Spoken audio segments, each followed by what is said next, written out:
Official.streetsmarks@gmail.com is how you want to contact us. Listen to us right here exclusively on YouTube, Street Smart Audio. Or fuck with us. Official.streetsmarks on SoundCloud and IG.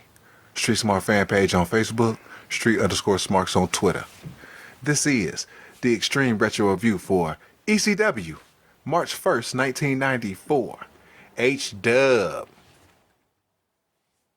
Your thoughts. Your fucking thoughts. My fucking thoughts. In the history of go-home shows to a big show, this is the go-home show for the 3-5 show. Dumbasses Revenge. This is the worst go-home show of any show prior to a pay-per-view or a big show, whatever you want to call it, that I've ever seen. It's terrible. So maybe on its own, it's probably, you know what I'm saying, -1 or a 0, a neutral. But as far as going in to make me want to see some shit that I'm going to have to spend some money for and shit, horrible. So we have a cold open. It's a Funk Shane recap, and we go immediately into the theme.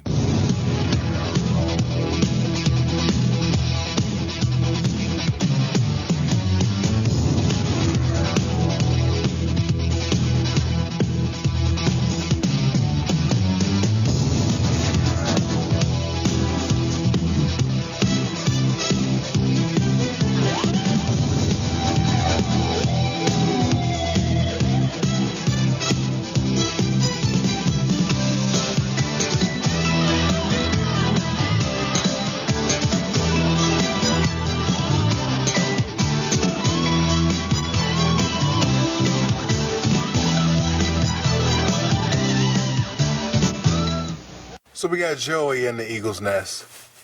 He gives a complete rehash of last week's opening recap. Moving on.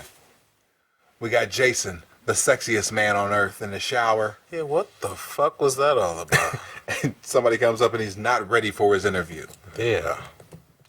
So we have Todd Schilling the night the line was crossed.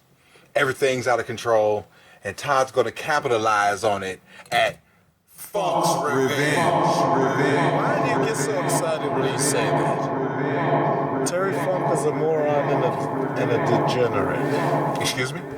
Terry Funk is a moron and a degenerate.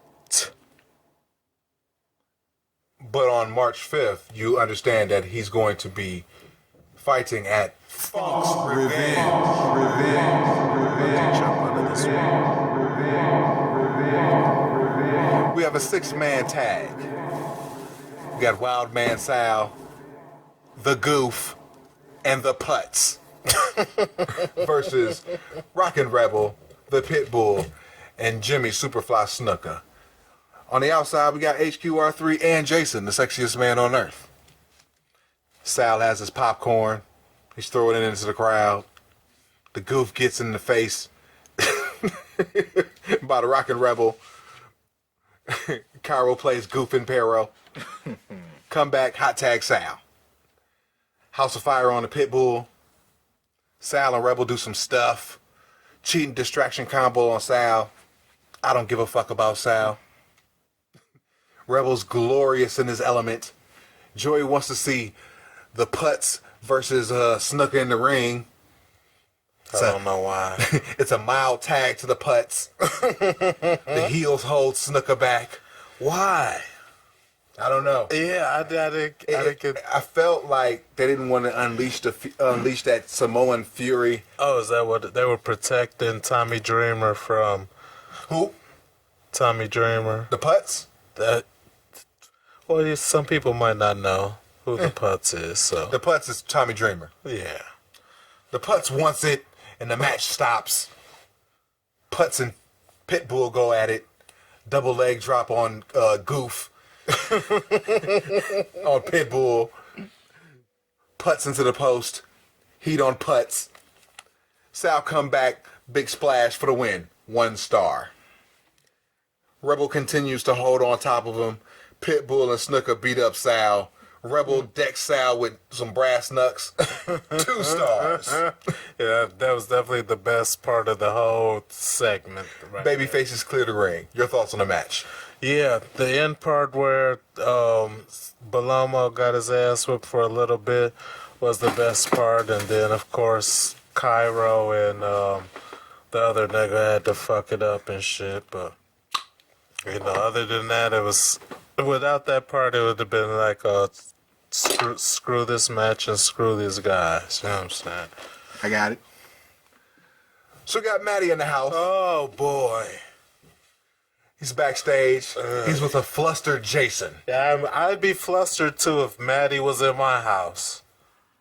Jason has a problem with Hawk because the Legion of Doom damn near killed Jason, you know what I'm saying, as a jobber. No, that's what the Legion of Doom do. You can't be mad about that, Jason. It's a long promo by Jason, and it gets good towards the end. Yeah, he was really in his feelings, this promo, so he was stuttering and shit, and frothing and shit. Yeah, he was all this shit. You think you want to do this to me? You want to talk about this to me? I'm like, dang, I've never seen Jason all outside of his hookup like this and shit. But a little bit of character development, though. You know what I'm saying? Yeah. You see what gets on his fucking nerves. Establish some backstory, and you know what I'm saying, make you give a fuck for the March 5th show. Also known as Funk's Revenge.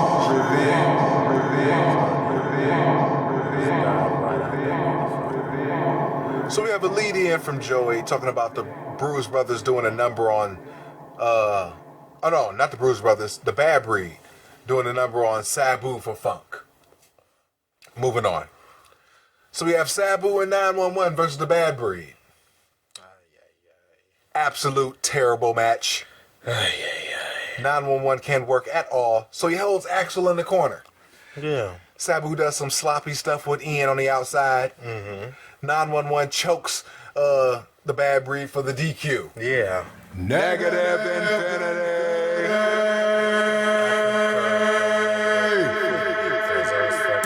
What was the whole point of this? A second handler in the gimp mask helped restrain Sabu. You know, it probably could have been Kevin Sullivan. You know, he could have came back from the back. You know what I'm saying? Could have got finished. You know what I'm saying? And said, hey, Kev, we need you to do 411 real quick. Just run out with his mask on and shit. Help restrain Sabu. Right. Because he finished. Right. I said they had the audacity to show a replay of that mess. Moving the fuck on. Oh, man. We have a replay of the night the line was crossed press conference, just Shane's part. And then they got Lenny Kravitz spot with Funk and Shane doing some stuff. Moving on. We got Kevin Sullivan and the Tasmaniac versus the Bruise Brothers. Complete brawl outside. Inside, Sullivan and one of the Bruise Brothers fight, and then they deck the ref. Taz with the visual pin. Second ref comes out. He gets a shot to the balls. More terrible brawling. It ends up in a no contest. Negative infinity. They brawl to the back. The public enema sneak in, and then they steal the belt. Your thoughts? Going it as soon as they introduced this match and stuff, I was like, there's no way the title is really going to go change hands right now. Going into the March 5th show, don't say it. And so I knew it was going to be... Funk's Revenge. Son of a bitch. So I knew it was going to be some bullshit and shit. So my thoughts were it was predictable, and it just capped off a shitty go-home show with a shitty match with a shitty ending. So we got the public enema with Sully. They're claiming ownerships of the tag team titles. The Bruise Brothers, Sullivan and Taz come out and they bicker to the end. We have a March 5th final rundown of the whole card of Funk's Revenge. Also known as the March 5th show. Shout out to Arvonia. Happy birthday. I know that's your birthday, girl. Happy birthday to you, girl. Overall, we have a show that is completely fucking awful.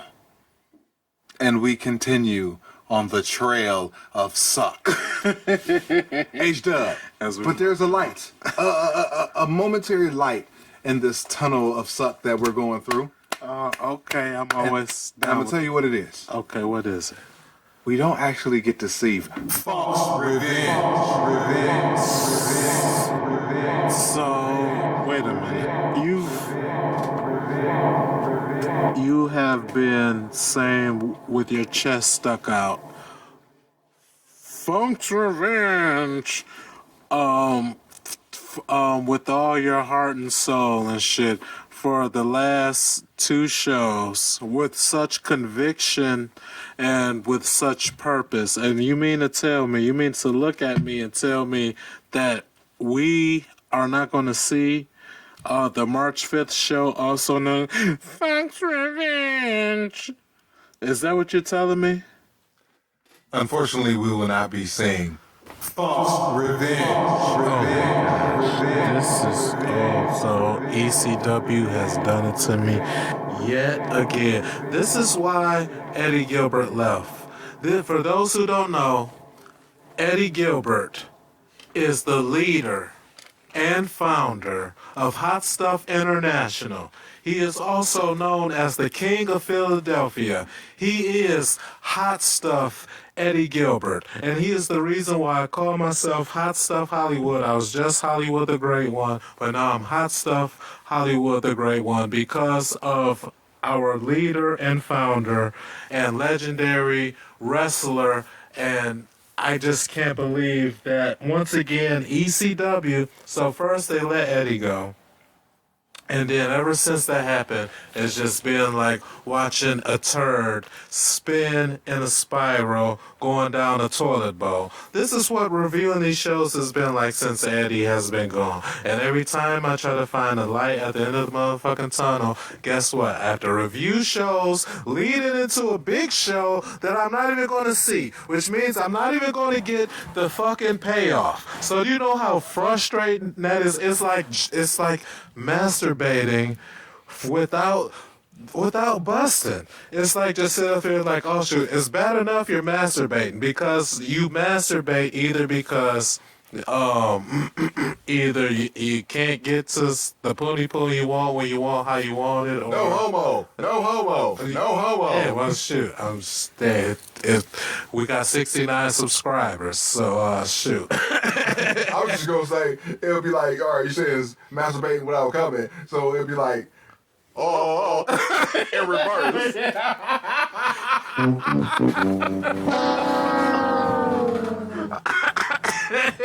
I was thinking it was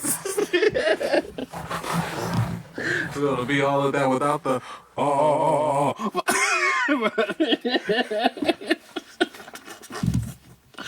But that's one way to go. Look, you know what I'm saying? But oh shit. Yeah, I forgot where I was going with all that. Next week, What the fuck was I ranting about? the post show from Funk's Revenge, Oh yeah, that's what I was talking about. March 8th. March 15th. Yeah, which means we'll be watching Funk's Revenge on March 8th and March 15th. Because guess what? Apparently there is no show, everybody.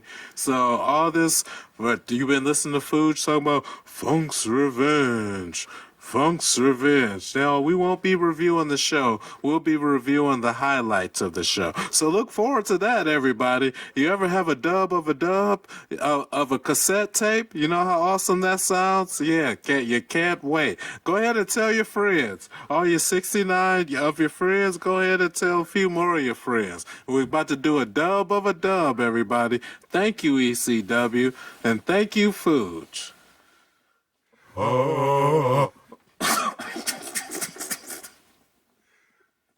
Until next week, life is a work. Make sure you get paid for it. We out. Peace.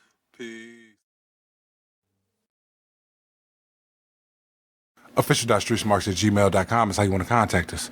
Listen to us right here exclusively on YouTube, Street Smart Audio. Or fuck with us Official.StreetSmarts on SoundCloud and IG. Street Smart fan page on Facebook. Street_Smarts on Twitter. I buried that dude. All right. So I'm now currently the admin on ECW Memories on Facebook. So in an earlier Street Smart discussion, I completely buried the former solo administrator for ECW Memories, Craig Fair. Buried his pictures, which I will still bury because they're terrible and very buriable. But he made me an admin because he wanted to focus on other projects or whatever. So, what a terrible Oh, what a great decision that was. No, I'm just playing. He picked a good guy to be the admin. Right. So, not only can you follow my antics on Ruthless Aggression Era on Facebook, you can now follow my antics on ECW Memories on Facebook. But this is the Extreme Retro Review for ECW. March 8th, 1994.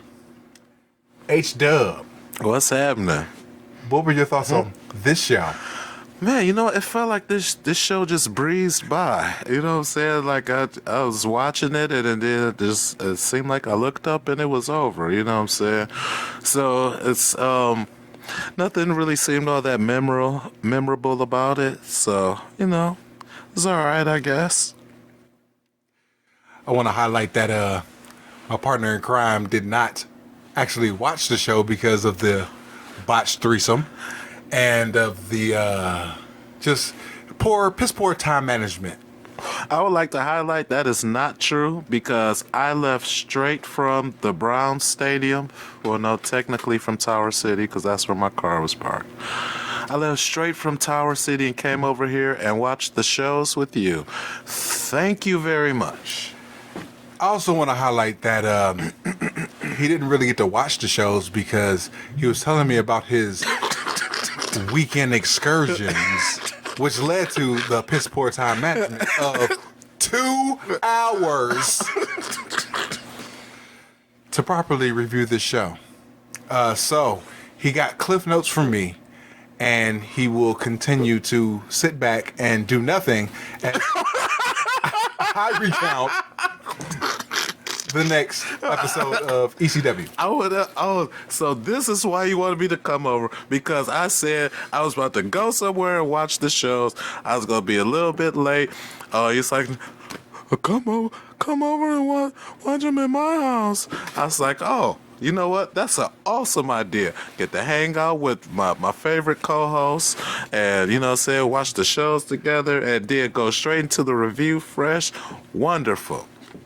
And now, to be fair, I did tell you about my weekend excursion, which led to the poor time management, all that other stuff you said. But, dagnabbit, I watched the shows with you, and it was your idea. Why am I getting buried? Opening up the show, we have 911 versus Mikey Whipwreck and Paul Loria from the March 5th show. Titties taste so good. Paulie gets a huge pop, and that rub gets transferred over to 911. Double choke slam, foot pin on Mikey for the dub. 1 star. Choke slam on Mikey and Loria. 2 geeks come in. 911 grabs one. Paulie hits the other with the phone. Choke slam on Geek 1. Choke slam on Geek 2. Double choke slam on Geeks 1 and 2. 911 is over. And we head off into the theme. I thought that was a great way to use somebody with no gimmick. I think they're very simple, and it was pretty dope just to see him.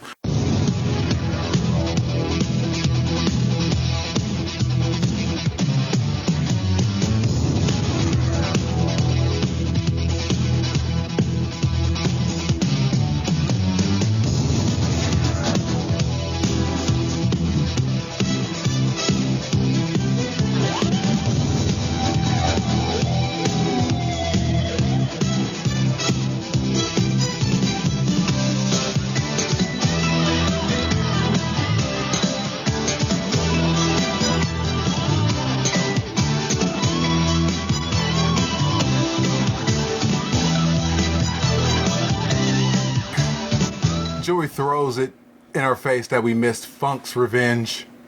I said, you could have sold it, motherfucker. That would have been nice. It's funny how people like to throw things in people's face. It seems to be a lot of that going around. I said, you sold Blood Feast. Oh, yeah, but they might have... Yeah, maybe not selling Funk's revenge was a good idea there. Shane Douglas will be guesting on color commentary tonight. Moving on. So we got Bad Breed versus the Broad Street Bullies, comprising of Johnny Hotbody and Tony the Hitman Stetson, the fashion plate of ECW. Back and forth shake between Joey and Shane. We had a quick stall into a test of strength as Joey brings the Bad Breed for being fat. He buries them for being fat, I should say. Axel shows up Stetson with some wrestling. I always said Axel Rock he can work. Ian is the shits. But Axel can work. We have a heel miscue and a do-rags bicker outside. Ian comes in, he works over Stetson. Hotbody won't tag in for the whole match. Hotbody finally comes in and he has a stiff fucking clothesline. Gets cut off by Ian though. Got a DDT and a backdrop suplex. Hotbody's bald spot is fucking disgusting. Hotbody works Ian outside, back in for some more stuff. Hotbody with a superplex, trash talking. So he tags to Stetson, right? Uh-huh. So the Bad Breed do twin magic. Stetson's over there. He's got his back. Oh my God. He's got his back to Axel. He's like, all right, I got him, man. I got him. He gets Schoolboy for the win. 1 star. Hitman is a goof. The Bullies bicker in the ring. Your thoughts on the match? Oh, man, my thoughts on the match. Why are they still teasing the doggone Stetson and Hotbody breakup? Just go ahead and do the shit already. Other than that finish sounds hilarious. So we got a Sandman heel turn vignette. It's black and white. It has NWO cuts. So it's all like, life's a bitch, and then you marry one. Oh, man. Sully's face is priceless.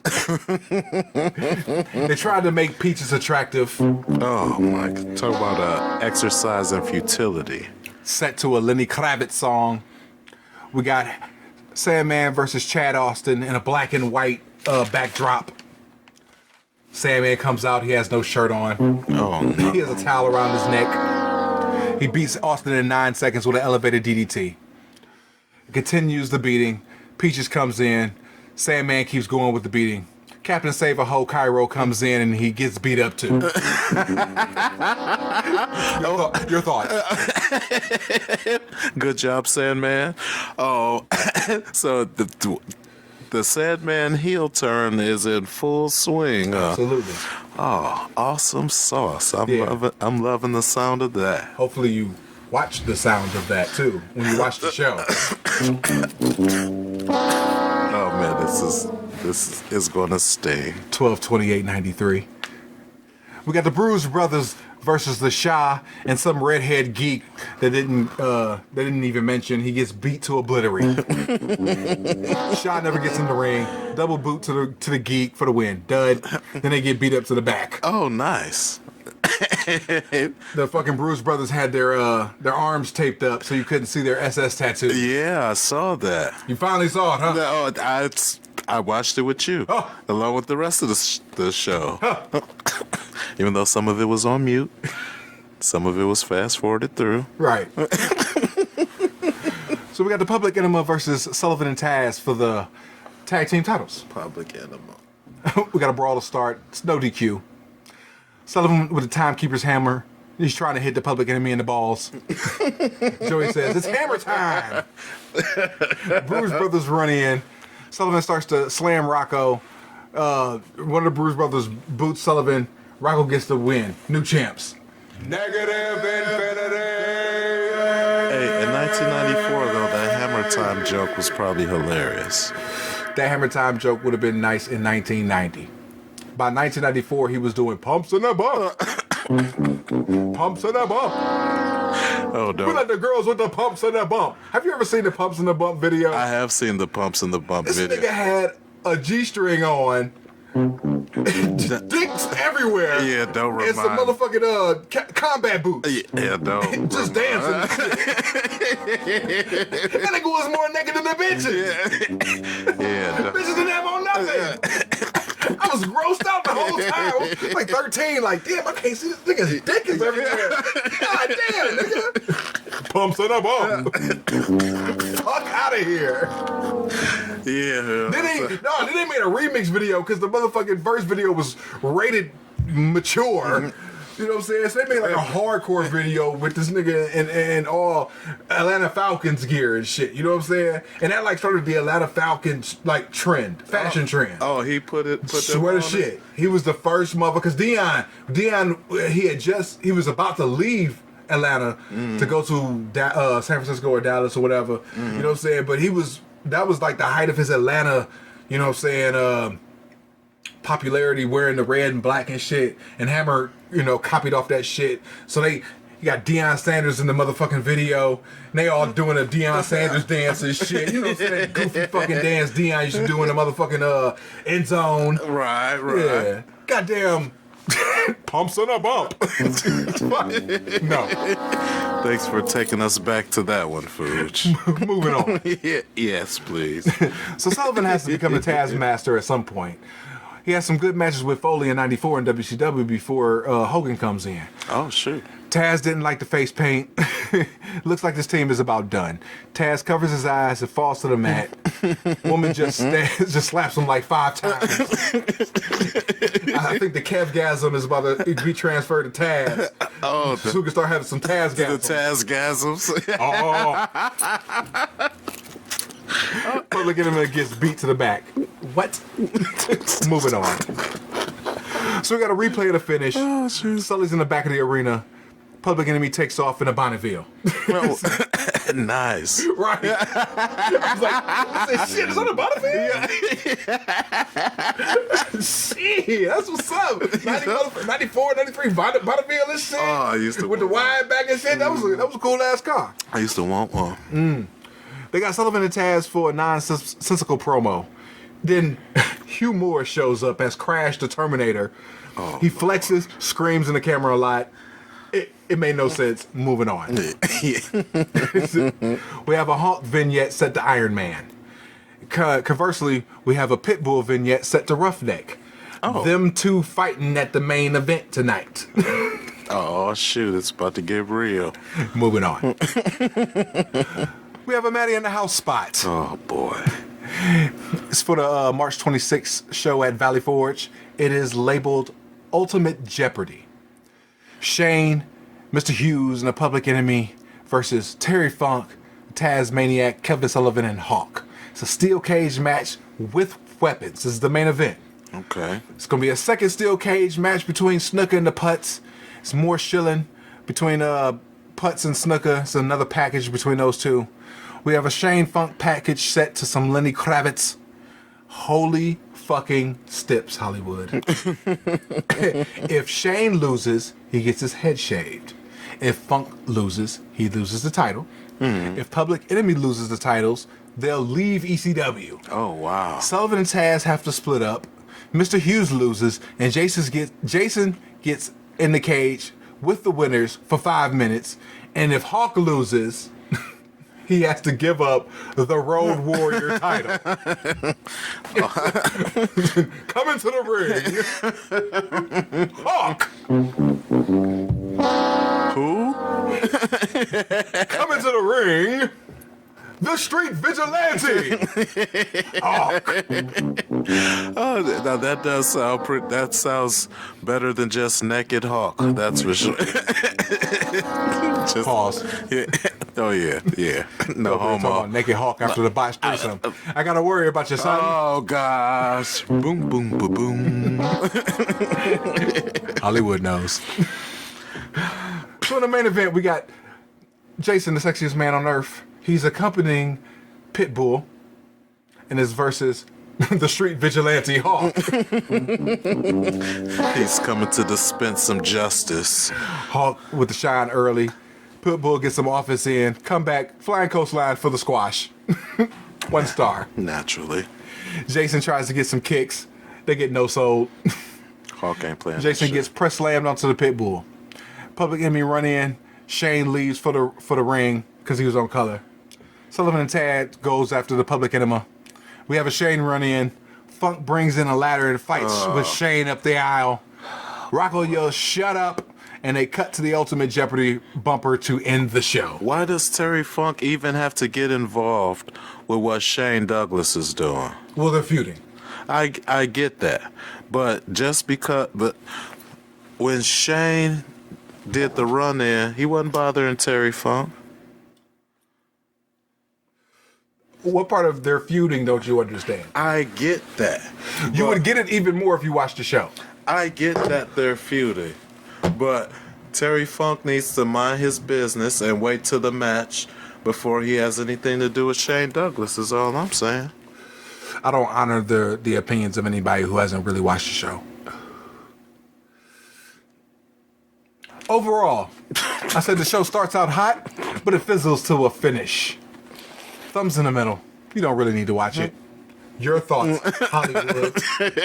Well, apparently what I have to say doesn't matter because the time I spent watching the show with you on your couch has been discounted. So, Dag Nabbit, thank you kindly.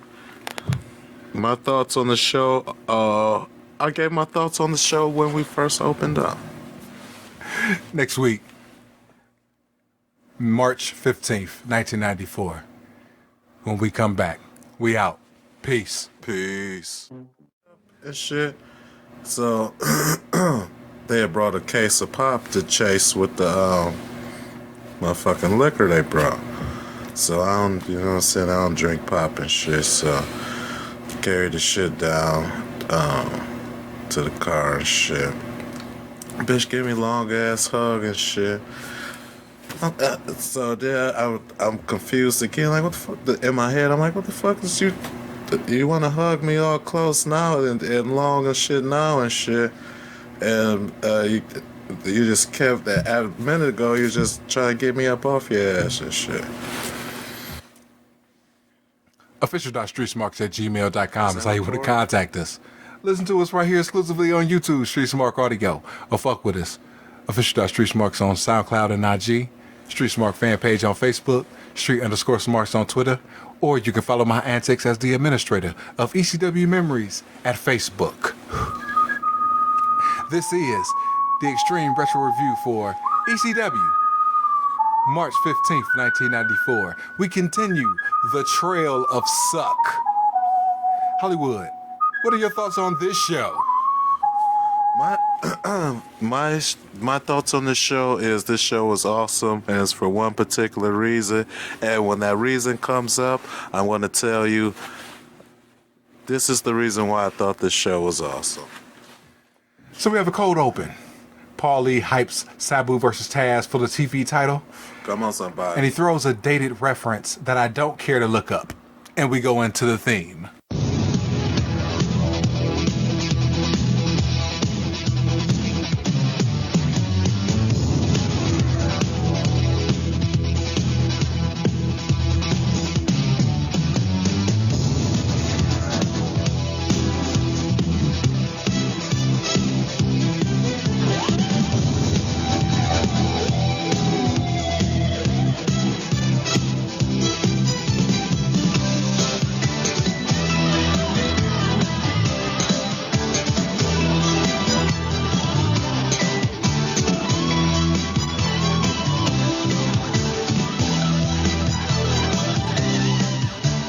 Joey in the nest. He's running down the card for the night. Moves on into a Shane and Public Enemy promo.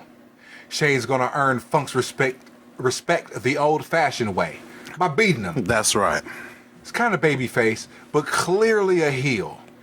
Funk is a heel. Sullivan and Crash are heels. Why the fuck should I care? Shane gets cut off by the Public Enemy. Should I note, they were completely annoying with the shtick. Public Enemy talking about snapping the rubber band man. Shane's laughing. It's a nothing fucking promo. What? Moving on. Shit. We have the goof. Tommy Cairo. Wrong Tommy. And the Putz, Tommy Dreamer.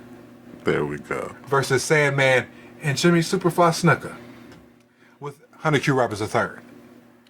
Snuka's ECW theme is money. Cairo has a hard hat on and some tights. Oh, yeah, I definitely saw that. That was not why this show was awesome. He looks like a Village People extra. They announced the Sandman in the scene goes black and white. There's a Kmart suit chant. Still works. Goof holding back Putz because the Putz wants Snuka. Goof gets cut off early, but he has a good exchange to get the shine. Chicken shit Snuka is good. I like it. I like the way he bumps. I like his bump and feed. Hack and Putz do some stuff. Chop block heat spot. We got a heel work. Come back hot tag to the Goof. Sloppy pin kick. Stuff for 2. Snuka with the save. The Dreamer in. Putz locks in the sleeper on Snuka, who is not the legal man. Oh, shit. The ref does the arm gimmick. 1, 2. You know what I'm saying? Goof and Hack still working. I can't watch both. Hunter Q. Roberts III comes in the ring. Goof goes for a pin on Hack. Snuka flops on his ass because he's asleep. Hunter Q. Roberts III hits Putz for the DQ. What? Negative infinity. And that is how a match falls off a cliff. Especially to get the negative infinity right there. There must have been something. Oh, you got to go back and watch that shit. It was terrible. Putz decks HQR3. He takes his glasses to get his heat back.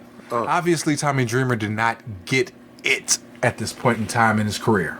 What the fuck was he grabbing his glasses for? Who cares? Trying to be cool. It's a fucking Putz. I got the guy who wears the glasses. Aren't I funny? Oh, he thought he was. We got Todd looking like Russian Bratfield. He's outside Valley Forge, chilling in Ultimate Jeopardy, March 26th. Too many stipulations. Maddie walks in, and then they do a back and forth. You could call Ticketmaster to get ECW tickets. I said, why don't you call VHS and make a tab of the show, motherfucker? Moving on. And then they show a bumper for the night the line was crossed to be sold on VHS. Kiss my ass. Bitch! Kiss my You bitch! Ass. Funk Sullivan and Crash promo. Funk admits he doesn't like Sullivan, but he respects him, unlike Shane and the Public Enemy. So he'll tag with Crash and the Devil. Oh, wow. Sullivan responds saying he must be lower than Funk because he'll do anything for money. Nobody likes you, Funk. Yes, preach. You could call people in the middle of the night something stupid. I didn't even want to go to the network. Sullivan brings out Crash. Crash is basically Rhino. He hits his chest 2 times and yell. Moving on. At least he was able to recycle the gimmick and shit. We got Mr. Hughes with Jason, the sexiest man on earth, with a fat jobber. Maddie cut in promo. Jason doesn't want to talk about Hulk. Complete squidash. Jason gets a kick in. Sidewalk slam for the dub. 1 star. Your thoughts? I wanted to see the sidewalk slam, but someone fast forwarded through it and shit. So, watch the show on your own time. Time management. The jobber's name was Billy Firehawk. For those who care. Yeah, which is not even one of the 72 right now, I'm sure. We got Shane with the Public Enemy with Sensational Sherry versus Terry Funk, Kevin Sullivan, and Crash. Again, who the fuck is the babyface in this program? Everybody. Nobody. Anybody. Get it right. Get your stick right, goof. Pick one. Shane said he sends Sherry to the back. Woman's already in the back. Sherry and woman are best friends. Devil and Rocco stall and they do some stuff. Sullivan rolled through a bump.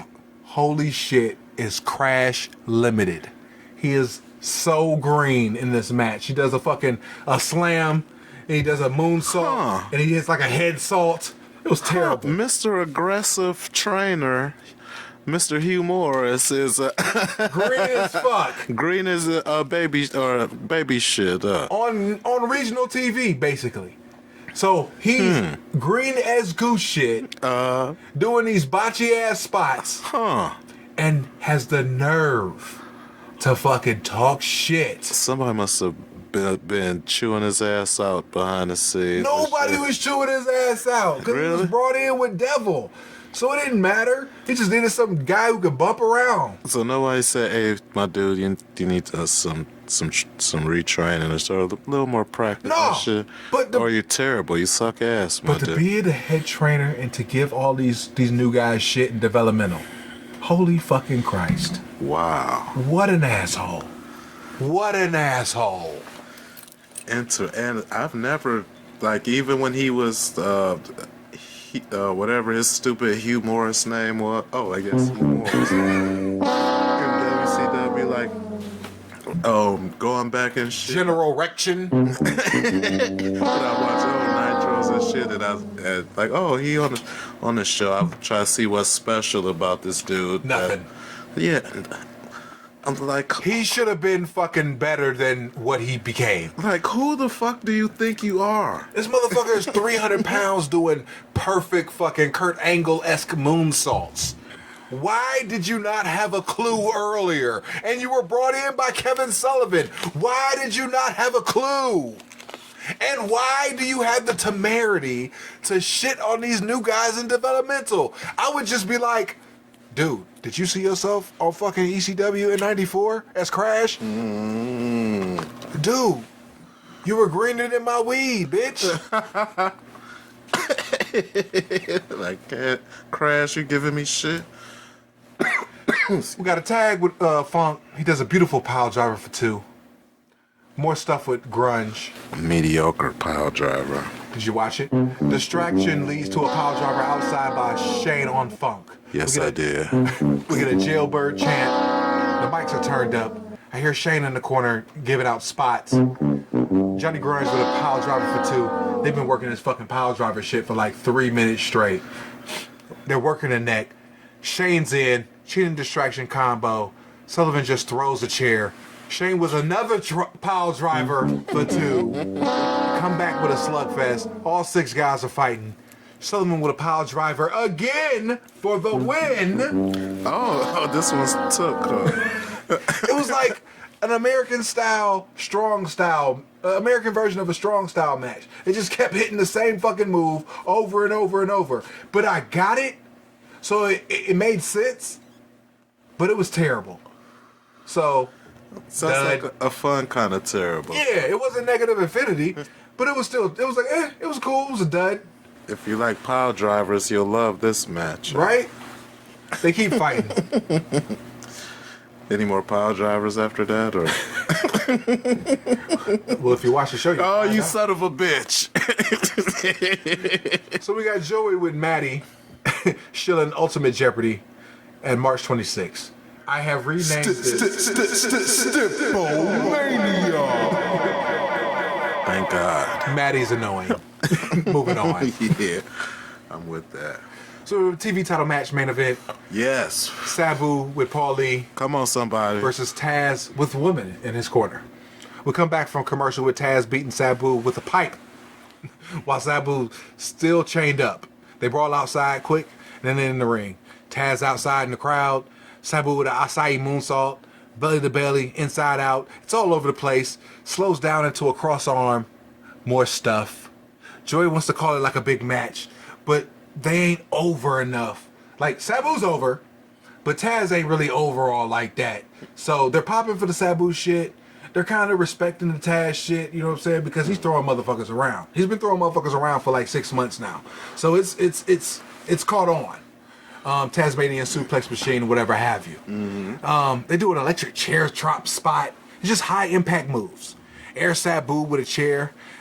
Fucking Sabu no sells a head and arm Tazplex that he debuted in that match. Oh, damn. Oh, Sabu goes to a table.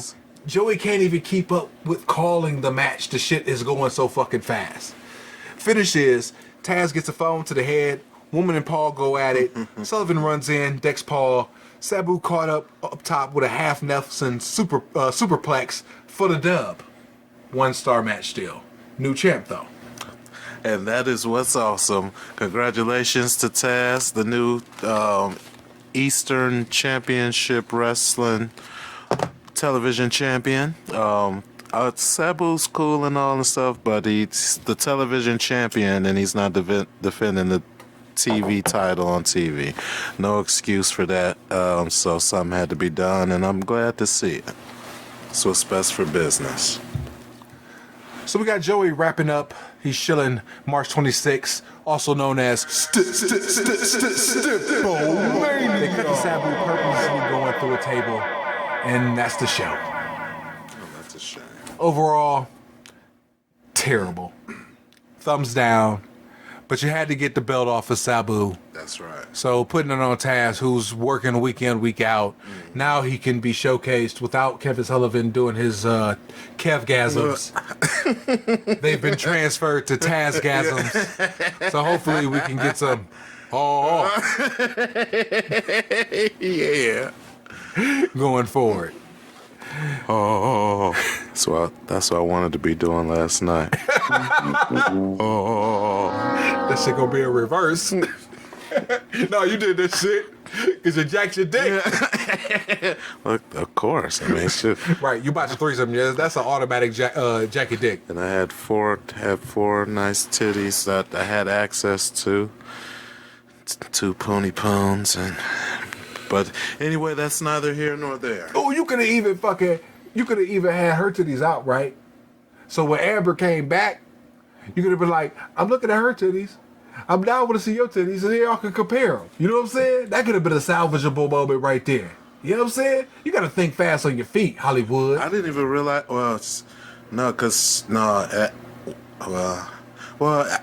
was sucking them. So when that's what I'm saying. You wasn't supposed to be touching her ass at all until Amber came back. But if the titties happened to just be out, you could at least parlayed that shit into, you know what I'm saying? She got her titties out, you can have a titty contest. You know what I'm saying? Or a fake mammogram type shit. You know what I'm saying? It's past October, but you know, bitches need motherfucking mammograms on a regular basis. You know what I mean? I'm a fan. This is true. You know what I'm saying? I do give free lump inspections, ladies. So, did you ever give one to LaShonda Burner? Not during this last go round, no. Yeah, no, we don't stop. You smashed her? I cut her off. She was, after the whole shit where, the hump day shit. Yeah, no, I hit her up. She hit me up on Thanksgiving. Said happy Thanksgiving and shit, and I said it back, but we're gonna continue to recount and account the tales of the Pony Poon Pulverizer in future editions of Extreme Retro Review. You know it. But until then, we'll be going on to the March 22nd, March 29th shows. That's right. Continuing on the trail of suck. Let's get it, baby. Hopefully Hot Stuff Hollywood will properly use time management skills properly to adequately review said shows. You know what I'm gonna start doing? I'm gonna start reviewing the shows on Monday. Get the shit out the way. I don't know. I kicks it hard, and Pony Poon won't fuck itself. So you know what I'm saying. And it's messed up because I need to start sharing more of the good stories too. But there's teachable moments in my fuck ups though. Because he's like, oh yeah, I smashed the bitch. I've smashed her head in the pillow and shit, and she squirted all over the place, or she pissed all over the place. However you want to look at it. It was a great time, but there's nothing to learn. I mean, nobody wants to hear about the success stories. Yeah. People want to hear more teachable moments from the failures. And you recounted a good, exemplary, unmitigated, spectacular fucking failure. Ooh, so this just real quick. while you're giving sage advice, the best way to not give up your power and give a bitch the ability to put you on ice and shit? The best way, in my travels, I figure, if you ever have a falling out with a bitch, never hit her on her birthday. Always hit her before her birthday. You know what I'm saying? Okay. So she get that motherfucking or whatever special days y'all have together or whatever. You know what I'm saying? So y'all could you know what I'm saying, y'all could speak on it before that day come. So the bitch should be on your mind heading towards that day. That way you could have some preheating to your bitch. You know what I'm saying? So if that day come and you forget, you could always come back to the day belated.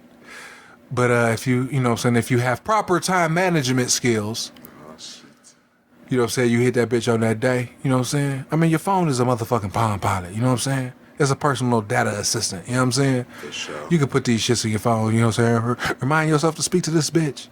You know what I'm saying? Right. You know? So, you know, just, you know, words from the scourge. Until then, life is a work. Make sure you get paid for it. We out. Peace. Peace. Official.streetsmarks@gmail.com is how you want to contact us.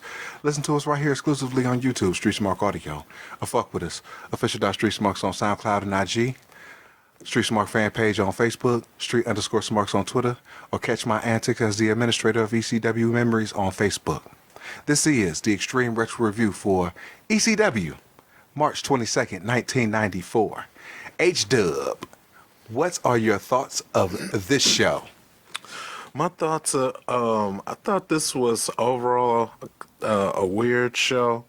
It did have a great ending until, unfortunately, Road Warrior Hawk showed up and you know, kind of put a damper, but it'll all make sense once you do your review and shit. But yeah, overall weird. I want to highlight that my partner in crime missed the last two shows due to a botched Saturnalia excursion. Saturnmania. So as penance, I told him that we're going to review the next 4 shows to make up for the 2 that he never watched. So we'll be reviewing 4 shows on this trail of suck. And that's that. In my defense, friend, for those who listened last week, I wouldn't even really say a defense. I say I watched the shows last week with Fuj because I was on my way to watch them at my house. He's like, "Oh, just come through and we'll watch them here." I was like, "Oh, that's a great idea." And I was like, "No doubt." I want to highlight before, I just want to interject. I want to interject that last week when you explained me and you watching the shows at my domicile, that you gave my voice the girly voice. You said, "Oh, come on over." And I'm thinking to myself, I don't fucking sound like that. You gave me Amber's voice. Yeah, I caught myself. I have my babs so used to doing the Amber voice when I be talking about these women. I caught that. Oh shoot, good ear. But it's like, yeah, you're gonna come over and watch it in my house, and I like that. All right, play it, no doubt. No, but so yeah. Otherwise, see, I was lured into not watching the shows because, you know, after a long weekend, we would have recorded a little late, you know what I'm saying? And, you know, I was coerced into coming over so this bit could exist right now about me watching the shows. It was another conspiracy, just like when he enlisted the aid of his friend Mad Jack Slater, and who I thought he was my friend too, but apparently he's more Fuji's friend than mine, because they conspired to keep my Street Smart Trivia Championship away from me, which they were able to, that nearly able to do, the two of them. You know why? Because I have the greatest mind in trivia today. Ask my people at my job, because there's a Jeopardy calendar every day. We used to ask a question when I work at the old department, and 9 times out of 10, H-Dub, get the question right. So I am the rightful, uncrowned trivia champion. Anyway, I say all that to say is that it was another one of Fuji's elaborate schemes that has hatched, and it came to manifest. But you know what? I paid my penance. I watched all 4 episodes. This weird one, the next mediocre one, and then the 2 shitballs after that. So we have the finish from the TV title to cold open from last week, and we go directly into the theme.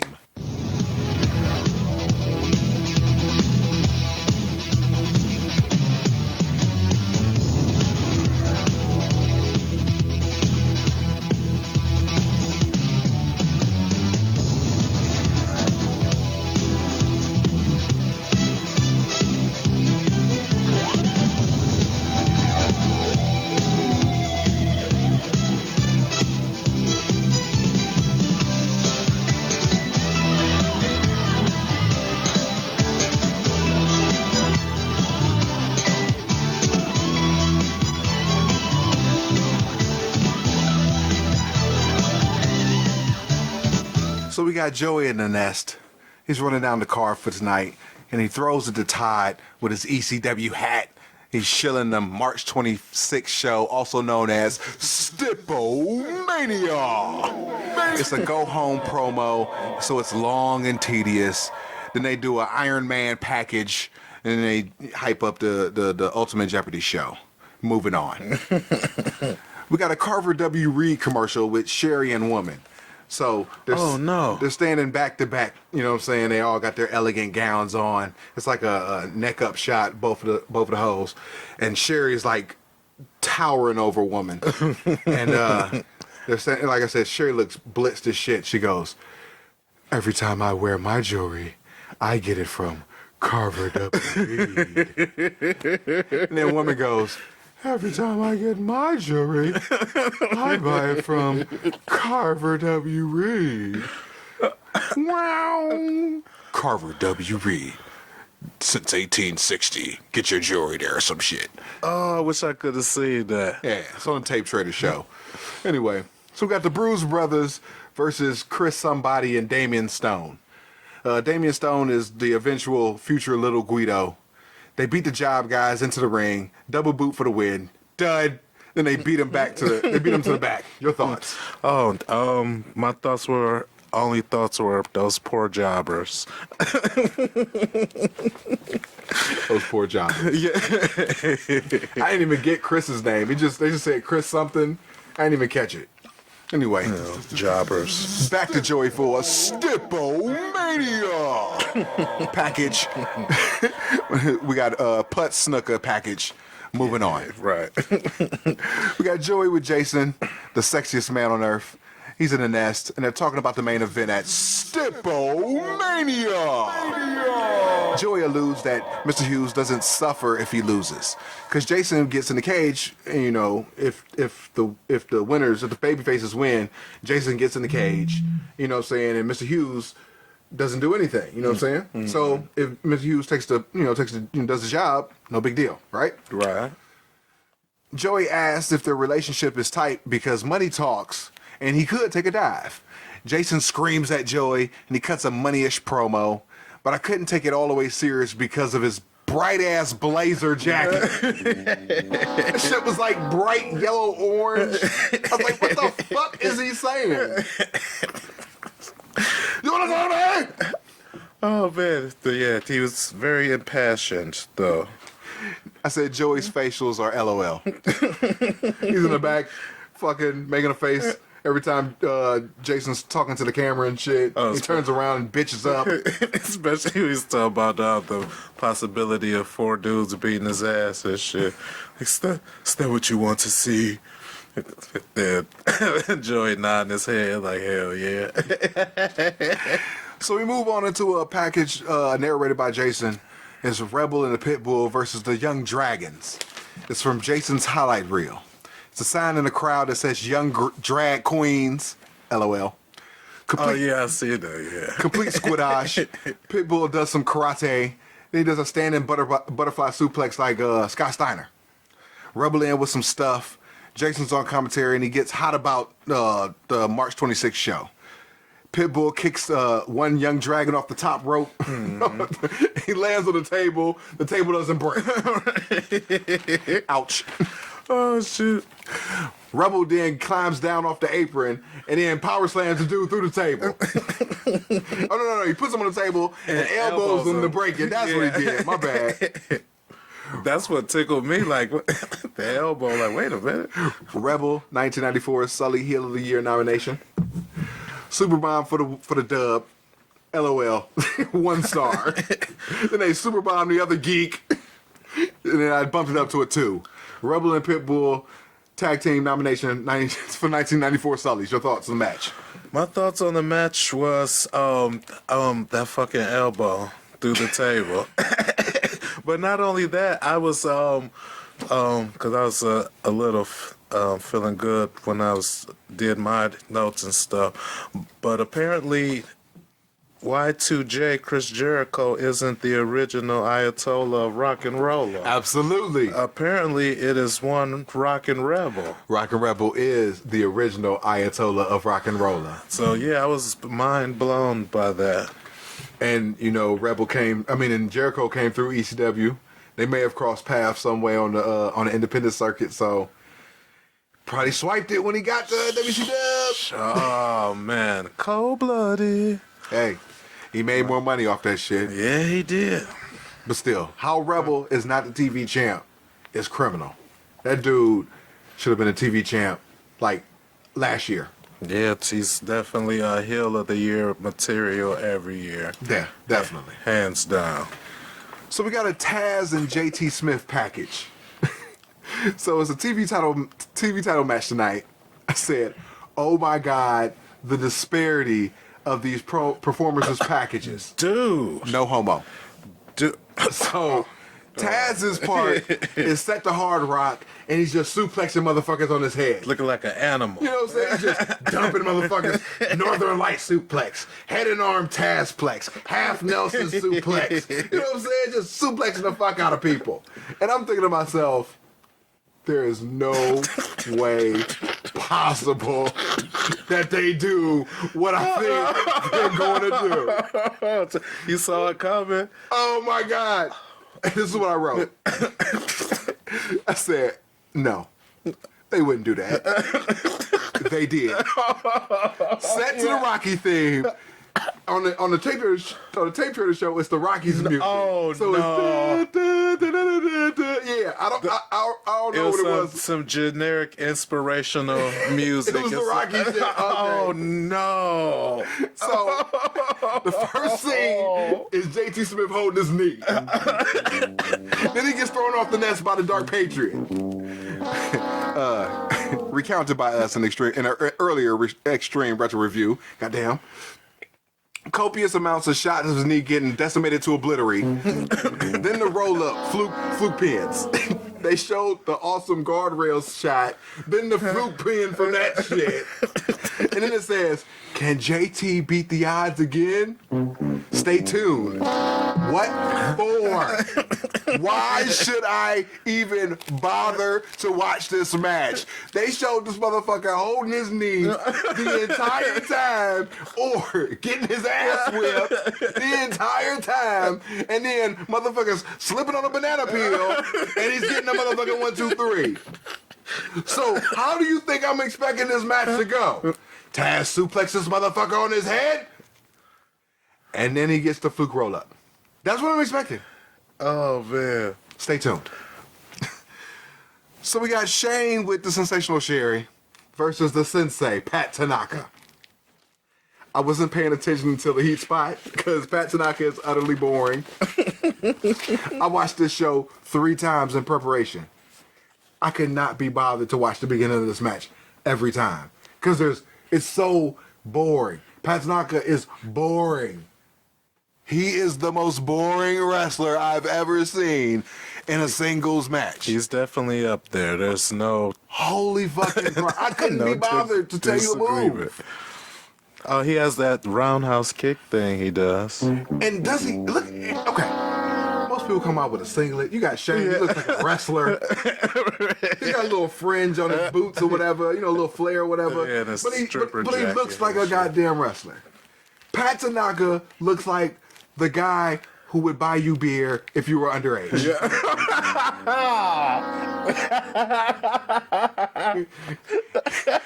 Hey kids, I buy your booze. Oh no! Like that motherfucker has on Greco-Roman wrestler boots. Right. Like just like some pajama pants. And a shirt that look like that's been stretched out by your mama from grabbing your ass too much in Value City. Get your ass back over here, boy. You got the bacon neck and shit. Right. Over here doing spots with a wrestler. It's like a wrestler versus some guy. Oh shit. Yeah. Oh my God. But it is Pat Tanaka though, so you know what I'm saying? He teamed up with Mr. Fuji, so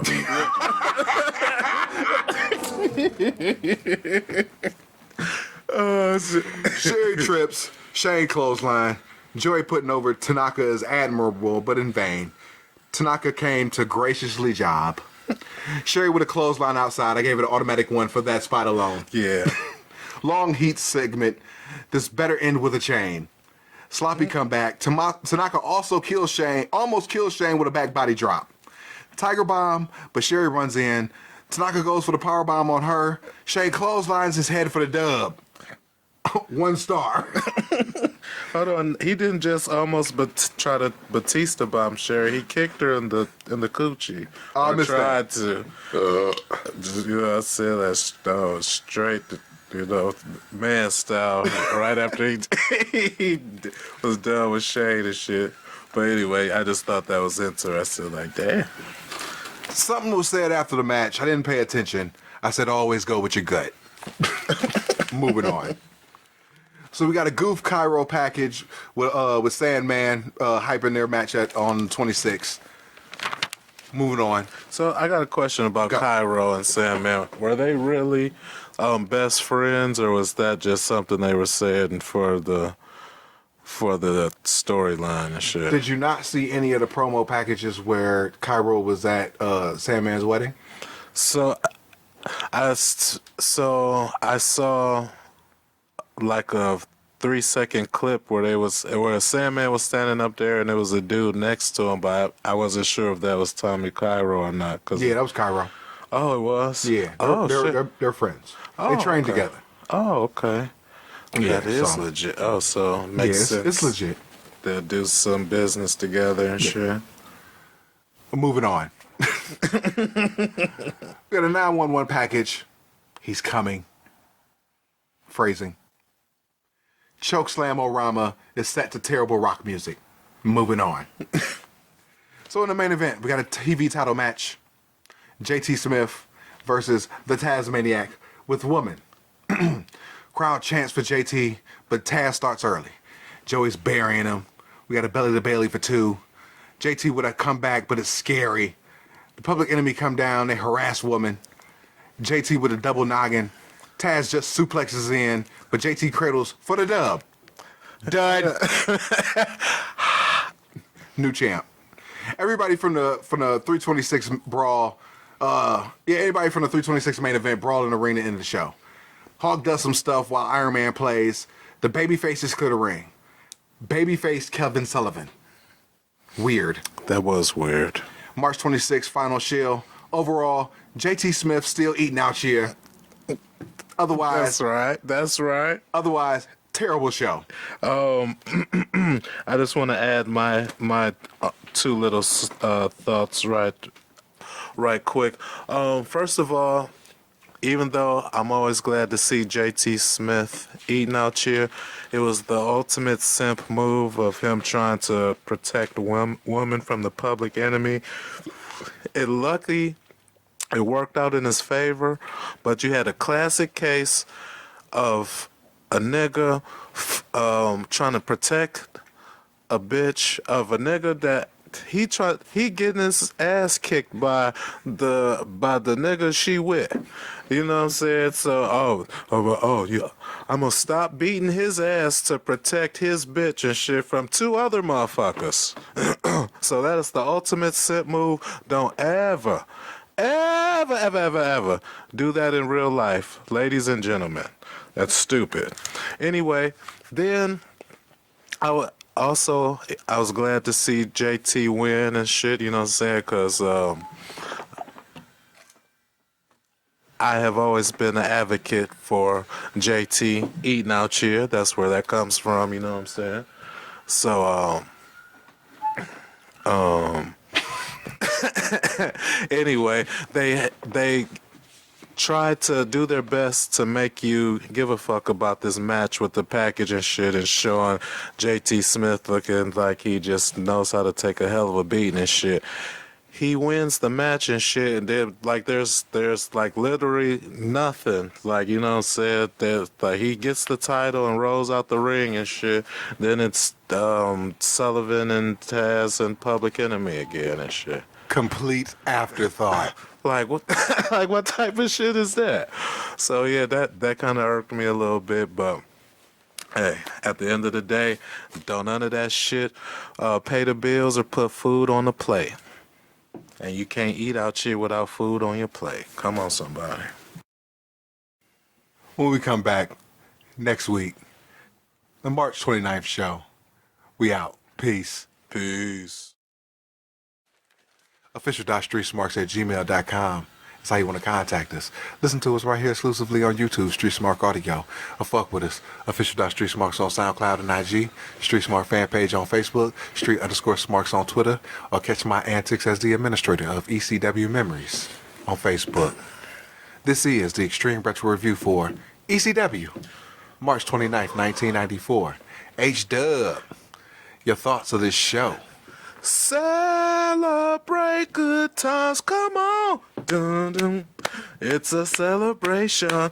I thought, well, first, so this version of the show on the network is 30 minutes. So I didn't know what to expect. They didn't have a whole lot of chapters and shit that you could click and skip on. So I didn't know, who was going to be on the show, whatever, blah, blah, blah.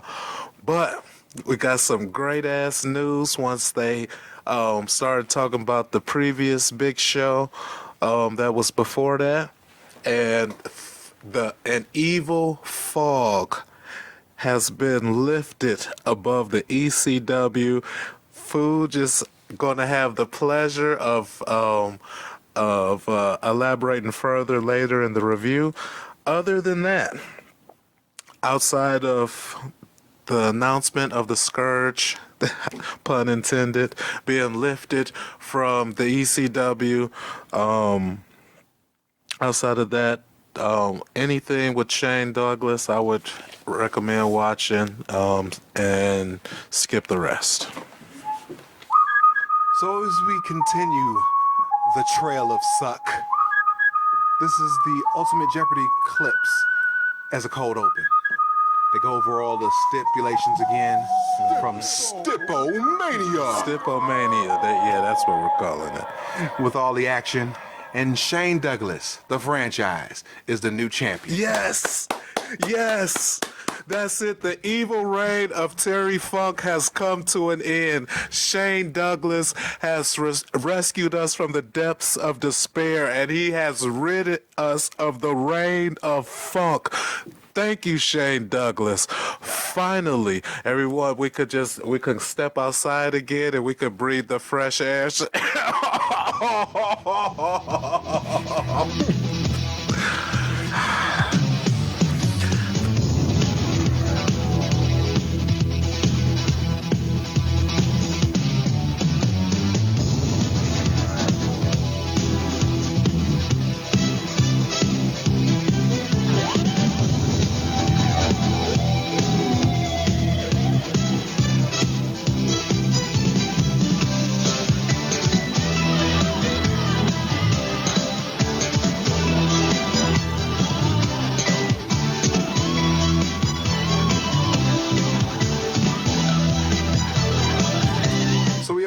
Public Enemy versus the Bruise Brothers in a match. It was taped prior to the Public Enemy title win. Bob Smith on color. Who the fuck is Bob Smith? No clue. There's a brawl on the outside. False count anywhere. Rocco climbs and dives off a scaffold. They fight all over the arena. The cameraman sucks. I lose interest. They fight underneath the nest. Rocco flies into the garage. The Bruise Brothers pin Rocco off the top of garage for the dub. Dud. The Bruise Brothers celebrate in the ring. The Public Enemy protests to Joey. And Rocco slaps Joey. Grunge snapmares him. Then he lay the boots to him. Rocco with a chair 2 times. And the other announcer powders. The ring announcer just keeps saying the winner's over and over. The Public Enemy gets some heat. The Bruise Brothers! The winners! The Bruise Brothers! Your thoughts on the match? Oh, man. Oh, my thoughts on the match were, what did I think about this match? I just thought it was hilarious. As far as at the end when they beat up Joey Styles, talking about Public Enemy, like for really no conceivable reason and shit. That's the whole time thinking like, hey, what did Joey do? But, I guess he was the perfect person to whoop. Whose ass to whoop after you had a long day, I guess. Fuck him. Yeah. They got a replay set to Slam by Onyx. Moving on. Oh, man. And I caught the Bruise Brothers SS tattoos and shit. Oh, finally. Yeah, finally. Well, I knew the look now, shit, so, We got Maddie in the house. Oh, God. He's recapping the Public Enemy versus the Bruise Brothers. The Public Enemy beating up the BBs with pipes. It's a terrible promo by the Bruise Brothers. A response promo by the Public Enemy. They debuted a Hey Champ. The Hey Champ deal that they do. And then the Public Enemy allude to butt fucking dudes in jail. Yeah. Yeah, because apparently they had 2 girlfriends that looked like the Bruise Brothers. So, in jail, I've assumed he was jailed with other dudes. And, That's the next show. I mean, was it this show? yeah. Oh, okay. I know they had girlfriends and they looked like him, and they had them twice every night. Yeah, yeah. I didn't know they said that on this show. I thought they said that on the next show. Oh, yeah, no, that was, yeah. Oh, okay. Yeah. Moving on. We got a 911 package set to terrible rock and roll. Moving on. We got a TV title match. Mike Awesome versus Sabu. All right. From a show that was not sold. Mm-hmm. It's a sloppy start. And this match is clipped to fuck. They clipped it like 3 times. Yeah, what was that all about? Awesome with a springboard plancha into the crowd. Clip. Sabu misses a moonsault. Awesome comeback. Front suplex on the ropes. Awesome with a suicida. 911 interferes. Paulie distracts. Clip. Sabu crashing and burns, but still gets the 3. Negative infinity. Paulie with a promo against Awesome. Stop crying, Awesome. If you want 911, all you got to do is dial. He starts shilling the April 16th show, and it's the return of Sabu. Meaner than a bitch on PMS. Yeah. Biker bitch on PMS. Moving on. That was a terrible promo. And Mike Awesome's foot was under the ropes. Does that not matter in the ECW? I didn't care. It was so clipped, I was like, fuck this match. Oh, well, I just noticed. I was wondering if that was a thing in ECW. It might be. So we got Matty in the house. Oh, God. He's detailing Funk and Shane and their feud. They do the plastic bag and the one-upsmanship. Moving on. We got a replay of Jazz and JT Smith for 2 seconds. Then we have a Wild Man Sal Belomo package. What the fuck for? Out of nowhere. Then we have a Sandman package. Next week on ECW is Sal versus Sandman. Then we have another Matty spot. He's shilling April 16th. And now we got Matty one more time with a Shane promo. It's taped after the main event at Stippo-Mania. Sherry's behind him pouring bottled water over his head. There we go. Mr. Hughes is holding the mic with the meanest mug of all time. Shane goes into his little spiel. The Rockin' Rebel stops by to put him over. The Ayatollah of Rock and Roller. You know what I'm saying? He gives his thanks and his congrats to the new champ. Then the pit bull comes out. People keep cutting Shane's promo off. He's trying to give this epic promo, but people keep coming in and saying their congrats and shit, all the heels and shit. Yeah, showing love and shit, you know. Sandman comes in to pay his respects. He said if Shane needs another valet, he'll give him a discount. $20. Right? The Public Enema come in for an extended bit. They try to walk off with the belt. That was funny. Ty comes in with the boo-boo face. He begrudgingly congrats Shane Douglas on his title win and tells him that his opponents are being brought up. Hold on, wait. They're hung up to take the belt. Whatever. Sherry gets hot. They show a Lenny Kravitz Funk Shane package. Shane thanks the Roughneck, cuts a shaky promo, and it ends okay. Then we have a Maddie lead in for a Hawk promo that's wacky. Oh, boy. And that ends the show. Overall, the ending nearly saved it, but it's a thumbs down for me.